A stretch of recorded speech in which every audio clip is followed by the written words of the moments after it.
4 PM news network में दोस्तों आपका स्वागत है। मैं हूं आपके साथ राशिद जहीर। अनुराग ठाकुर की बात मैंने पिछले एपिसोड में आपको बताई थी, लेकिन आपको मालूम है कि देश के अंदर एक तूफान खड़ा होने वाला है और हो रहा है। राहुल गांधी ने तो कह दिया कि आप गाली बकते रहिए, जो भी आपसे बात करता है जाति जनगणना के बारे में आप गालियां बक देते हैं। लेकिन बात यह है कि ये वाली बात अब कांग्रेस के हाथ लग गई है। जो इनकी मानसिकता वो खुल करके सामने आ गई है।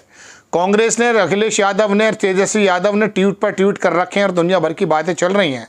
और अब कांग्रेस जो इस एजेंडे को आगे चलाने वाली है, तो देश का जो असल तबका है, जिसको धार्मिक पशु बना करके वोट लेने का काम किया जाता है, उसने, अनुराग ठाकुर ने उनकी शायद आंख खोलने का काम कर दिया है। और अब कांग्रेस ने और मल्लिकार्जुन खड़गे तमाम लोगों ने इसको ट्वीट किया है और ये चल रहा है। अब देश का वो तबका जिसको 85%, 20% मुसलमान, 15% मुसलमान तो है, लेकिन जो दलित, जिसके वजह से जाति जनगणना वो कराना चाहता है, इसी मंडल के खिलाफ तो कांग्रेस थी जो बर्बाद हो गई थी उत्तर प्रदेश में और बिहार में। इस मंडल के खिलाफ, उसी मंडल के बारे में, क्योंकि वो बातें जाति जनगणना की करते थे, रिसोर्सेस के बांटने की बात करते थे। ऐसे समय में राहुल गांधी जब अपनी गलतियों को मानते हुए, पुराने लोगों की गलतियों को मानते हुए इस एजेंडे को आगे लेकर चल रहे हैं, उसके बावजूद भी आप हिंदुत्व का काम करते हुए उन लोगों को धार्मिक पशु बनाने की कोशिश कर रहे हो। ऐसे में अनुराग ठाकुर का बयान एक संजीवनी घोषित हो चुका है। और मैं आपको बता दूं दोस्तों, बहुत लोगों के मेरे पास विज्ञप्ति हैं, बहुत लोगों के ट्वीट हैं, और उन्होंने क्या क्या लिखा वो मैं आपको दिखाने की कोशिश करता हूं। पहले मैं आपको मल्लिकार्जुन खड़गे का दिखाऊं या ये दिखाऊं कि शीतल पी सिंह एक बड़े पत्रकार हैं, उन्होंने क्या आशंका जताई है, वो मैं आपको दिखाता हूँ। मुझे तो मालूम था ये होना है, लेकिन फिर भी मैंने उनके स्क्रीनशॉट्स ले लिए हैं। मैं आपको दिखाता हूँ दोस्तों, अभी शायद मेरे पास हैं, उनको जाता हूं उनके फेसबुक पर। और मल्लिकार्जुन खड़गे ने क्या कहा है वो भी आपको सुनना बनता है, वो भी मैं आपको दिखाऊंगा दोस्तों। बड़े पत्रकार हैं, उन्होंने लिखा कि जाति वर्ण आधारित श्रेष्ठता की अनुराग ठाकुर द्वारा बघारी गई इस शेखी की बीजेपी को बहुत बड़ी कीमत चुकानी पड़ेगी। राहुल गांधी के लिए अपना अपमानजनक सिलर वरदान साबित होगा। वीडियो देश की बहुसंख्यक आबादी में राहुल गांधी को ऐसी स्वीकृति दिलवाएगा जो कल्पनातीत है उन सब जाति के लोगों में जिन्हें हजारों साल से ऊंच नीच का अपमान मिलता है। ये सिलर राहुल गांधी के लिए अपनापन पैदा कर देगा। सही बात है। दूसरी जगह लिखते हैं कि ये जातिवादी शेखी बहुत महंगी पड़ेगी बीजेपी को। दोस्तों बात यह है कि खाली इन्होंने नहीं लिखा, मल्लिकार्जुन खड़गे का भी मैं आपको दिखाता हूँ ट्वीट, उन्होंने क्या लिखा है वो देखेंगे आप। हंसराज मीना का तो मैं आपको बता चुका, पिछली उसमें नरेंद्र मोदी की भी बात बता चुका हूं। एक मीनू जैन है, उन्होंने लिखा भाजपा की मनुवादी मानसिकता का प्रमाण है अनुराग ठाकुर की बात। और सही बात भी है, ये हकीकत बात है। ये देखिए, मल्लिकार्जुन साहब ने, जो कांग्रेस के अध्यक्ष हैं, उन्होंने अपना ट्वीट किया है। उन्होंने कहा, हाँ मैं भारतीय हूँ और दलित हूँ, लेकिन मुझे नहीं पता हम कितने हैं। बहुत इंपॉर्टेंट बात है। हाँ मैं आदिवासी हूँ, लेकिन मुझे नहीं पता हम कितने हैं। हाँ मैं ओबीसी हूँ, लेकिन मुझे नहीं पता हम कितने हैं। आज हम सभी को ये आंकने की ज़रूरत है कि इस देश की तरक्की में हमारी कितनी भागीदारी है। बीजेपी आरएसएस वालों की हमसे ये छिपाने की साजिश है ताकि वो हमें पिछड़ा रख सकें और षड्यंत्रकारी बहानों से आरक्षण छीनकर हमारे अधिकारों पर कब्जा जमा सकें। बीजेपी आरएसएस का विश्वास मनुस्मृति पर है। मैं आपको पिछले एपिसोड में मनुस्मृति का जिक्र कर चुका हूँ। बनिस्बत बाबा साहब डॉक्टर अंबेडकर के संविधान पर रत्ती भर भी नहीं। वो इस देश पर 5000 साल पुराना सामाजिक शोषण जारी रखना चाहते हैं। जाति जनगणना समय की जरूरत है ताकि हाशिए पर पड़े लोगों के लिए सामाजिक, आर्थिक, राजनीतिक सशक्तिकरण लागू किया जा सके, ताकि समान अवसर, हिस्सेदारी का लाभ उठाया जा सके। लेकिन मोदी सरकार हमें इससे वंचित कर रही है। गिनती करो हमारा संकल्प है। भारतीय राष्ट्रीय कांग्रेस किसी भी जातिवादी गाली को सुनने के लिए तैयार है, लेकिन हम जाति जनगणना लागू करने के लिए दृढ़ प्रतिज्ञ हैं।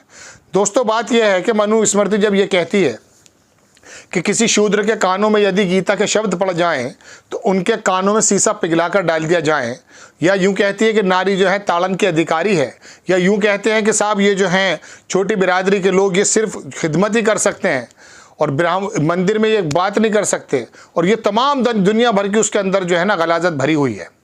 उसके अंदर क्या गंदगी भरी हुई है तो आप जाने, लेकिन उसी मनुस्मृति को आरएसएस वाले अपने सर पे कैसे रखते हैं उसका प्रमाण तो नजर आ गया अनुराग ठाकुर की बातों में। जब वो जाति के रूप में, गाली रूप में और राहुल गांधी को बात करने लगे। लेकिन ये मसला अब फैलता जा रहा है। अभी मैंने सुना अखिलेश यादव ने ट्वीट किया, उसको तेजस्वी यादव ने भी रिट्वीट कर दिया है। अब ये बात उत्तर प्रदेश और बिहार में चली जाएगी तो चुनाव है 2027 में, भी 10 सीटों का चुनाव है। ये ओबीसी वर्ग, ये दलित वर्ग इकट्ठा होकर के, चूंकि मायावती को भी छोड़ रहा है, अगर कांग्रेस के राहुल गांधी जो एक्सेप्टेबल है तमाम समाजों में, कांग्रेस पहले भी तो एक्सेप्टेबल थी लेकिन फिर भी 3 समाज इसके साथ ऐसे जुड़े हुए थे, उसके अंदर आप मानकर चलिए दलित, मुस्लिम और ब्राह्मण। हालांकि ये बुनियाद और वोट है, ये तो जनसंघ को 40 साल से जाता है, वैश्य वोट जाता है। लेकिन बहरहाल इन्होंने जो जातिवाद का, ये जो धर्म का जो जहर फैला रखा था, अब ये धीरे धीरे जातिवाद में ख़त्म होगा। काशीराम किसी बात में कहा करते थे कि जब भी धर्म के जहर को ख़त्म करना हो, जातियों को उभारा दे देना चाहिए। सब लोग अपने अपने घर की फिक्र करेंगे, सबके घर सही हो जाएंगे। लेकिन यहाँ तो दूसरा मामला है कि नहीं, ब्राह्मण तो मंदिर ही जाएगा भाई, और तुम लोग मेला ही ढोगे। प्रधानमंत्री जी कह रहे हैं कि मेला ढोना वो मजबूरी में नहीं ढोता है, उसको एक्चुअली उसको एक वो मिलती है, एक क्या कह सकते हैं, संतोष मिलता है उसको। ऐसे शब्द कह चुके हैं वो। तो संतोष आप भी उठाकर देख लीजिए ऐसा कभी। आरएसएस का मोहन भागवत भी करने इस तरह के संतोष दें, वो भी बड़े दार्शनिक व्यक्ति हैं। जो वाल्मीकि मल ढोता है अपने सर पर, है ना, उसको आप भी थोड़ा सा देखें कि उसके अंदर क्या संतोष मिलता है। इसी तरह की बातों में डाल करके, ये खाली हिंदुइज्म के लोग नहीं है दोस्तों, मैं आपको बताना चाहता हूँ मुस्लिम समाज के अंदर भी बहुत बड़ा वर्ग ऐसा है जिन्होंने डरा के रखा हुआ था।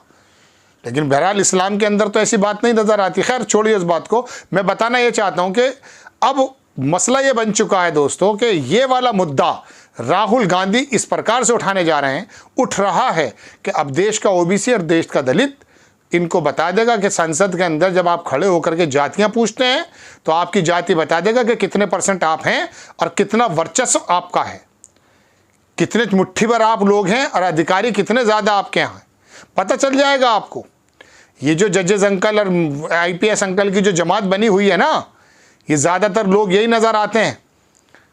तो उसमें पता चल जाएगा ना कि मुट्ठी भर आप लोग हैं और आपको जो है रिसोर्सेज आपके पास सारे हैं। मैंने कल बताया था एक वीडियो के माध्यम से, आपने नहीं देखा, कि देश की 40% जो संपत्ति है वो 1% लोगों के पास है, और देश का 50% तबका ऐसा है जिसके पास सिर्फ देश की 3% संपत्ति है।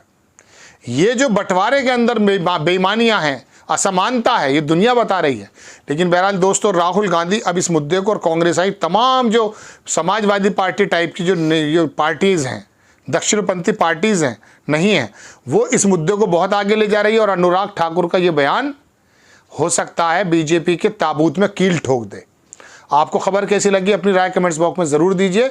चैनल को सब्सक्राइब कीजिए, शेयर कीजिए। नेक्स्ट टाइम मैं किसी खबर के साथ हाजिर हो जाता हूँ। जय हिंद।